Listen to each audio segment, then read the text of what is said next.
Hey guys, so I'm just making this video mainly because I had really bad acne when I was a kid. Went on Accutane, antibiotics, um, did all the stuff.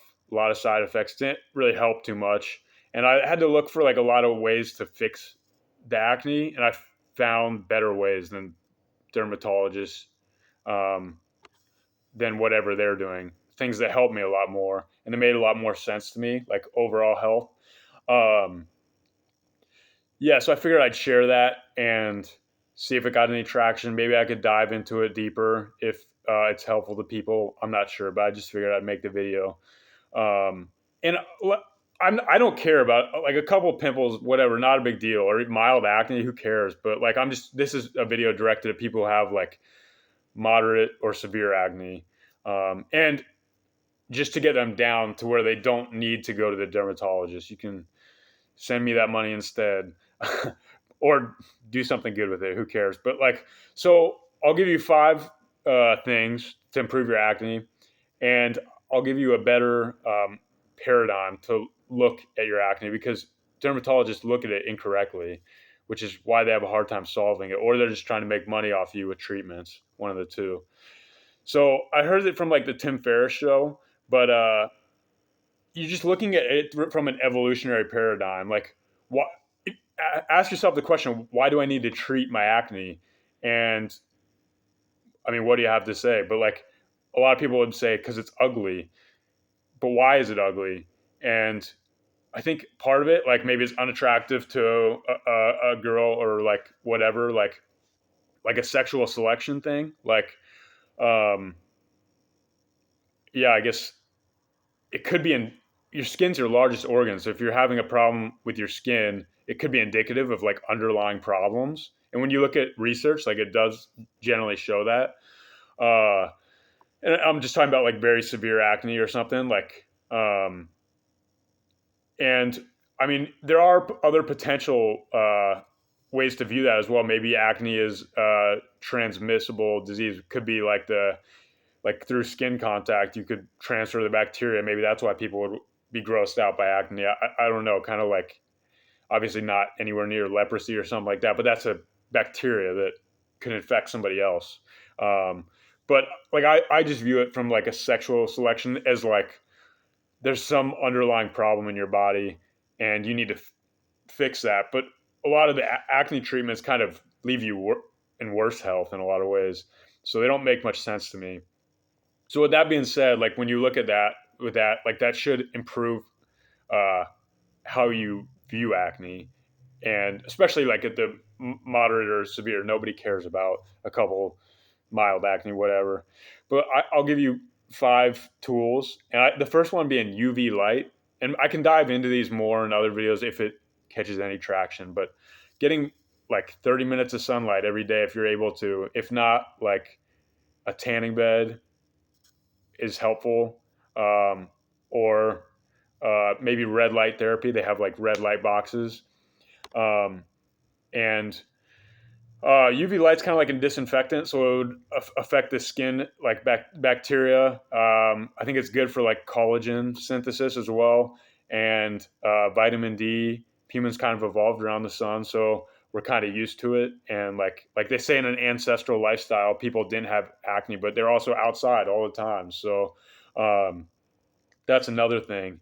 So yeah, if you can't get sunlight, tanning beds, which dermatologists can't get on me about that because they prescribe Accutane, which tanks your liver. So I mean, probably better to do a tanning bed in moderation. I'm not saying go burn your skin.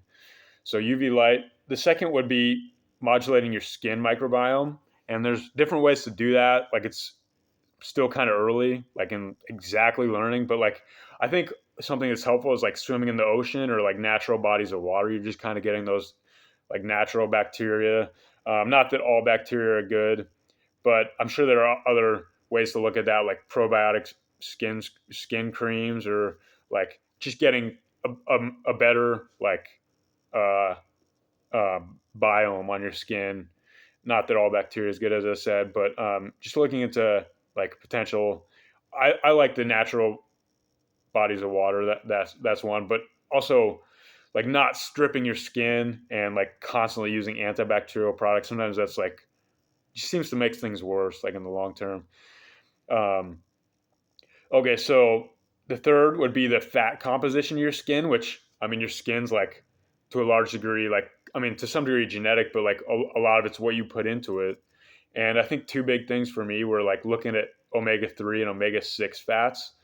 And um, I'm not saying just take supplements. Like it doesn't necessarily matter. Like I mean, you could be eating salmon like once or twice a week for like EPA and DHA, and these will like change your skin barrier. Like I've noticed over time, like it just changes the composition of your skin.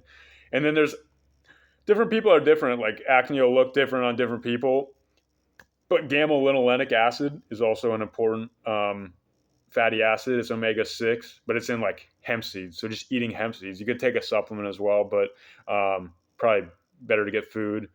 And I don't always take that, but when I do, I always notice that my skin barrier like looks different. So that took me a long time to figure that one out. But like it's just omega 3, omega 6 fatty acids. Probably avoiding trans fats, but some of that stuff's been banned. Like you just have to realize that the food you're eating makes up your skin, you know? So getting weird fats is probably a bad thing. And then, so the fourth thing is like looking at collagen production. So I think two factors like collagen supplements or from food, like eating the skin of an animal, and maybe looking at vitamin C, like whether that's just in your diet or supplement. Like those are all important for like skin barrier repair, and collagen was kind of what makes up your skin. And then I would say the last thing is vitamin A, uh, which Accutane is a derivative of vitamin A. So I've always wondered why dermatologists don't just like measure your like baseline levels of like vitamin A to see if they're already low, as opposed to taking like super high doses that like affect you permanently. I wouldn't megadose on vitamin A either because it has side effects, but it's sensible to eat things like liver or cod liver oil, just to make sure that you have adequate amounts of vitamin A because it's important for like skin barrier, gut barrier, things like that. So just making sure you have adequate amounts of that before trying some extreme drug like Accutane, where they have to test your liver to make sure it's not being damaged by the drug, which is ridiculous. Um, I would make sure that's good to go and healthy. So I'm happy to dive into any more of this if anyone is interested. But it took me a long time to learn this stuff. But I think overall your health will be much better. So I'm just making this for like 17-year-old me, so I could time travel back and learn these things because these are sensible things to do. And I think with some of these things, you could easily get moderate or severe acne down to a low level without needing any dermatologist or any of those pills that they put you on long term. So anyway, I appreciate the views and thank you.